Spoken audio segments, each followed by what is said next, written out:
Ipinagtanggol ni outgoing Chief of Staff General Ricardo David ang institusyon ng Philippine Military Academy laban sa mga grupong nananawagan na ito'y bogin matapos na masangkot ang ilan sa mga matataas na opisyal na militar na nagtapos na sabing kampo.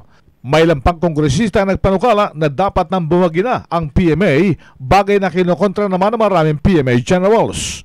Si David ay kabilang sa PMA Masikap Class of 1977 ay hinandugan ng testimonial parade ng Philippine Military Academy para sa napipinto nitong pagre-retiro sa buwan ng Marso ng taong kasalukuyan.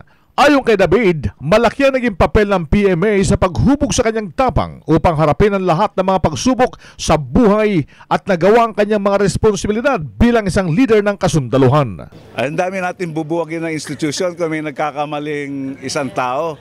Kasi ito, akusadong isang tao, there are several institutions of the Republic. And I would say that your armed forces has been honorable in its service.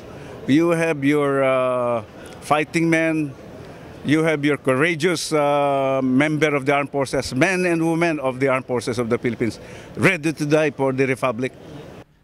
Ginawa ni David ang pagmamalaki sa institusyon kasunod ng batikos ng ilang sektor sa pagkakaugnay ng ilang PMAs sa mga lumutang na anomalya na ayon sa kanya ay lumang issue na. Alam mo, ito pinag-uusapan natin 8 taon na nakalilipas eh. I've been telling everybody that what is being published in the newspapers are 8 years ago. And before that, there were reformations, transformation in the armed forces of the Philippines.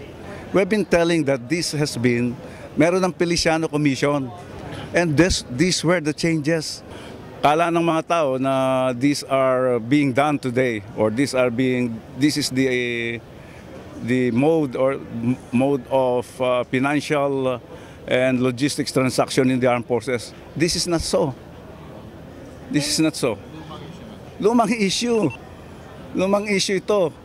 And that's why those involved in the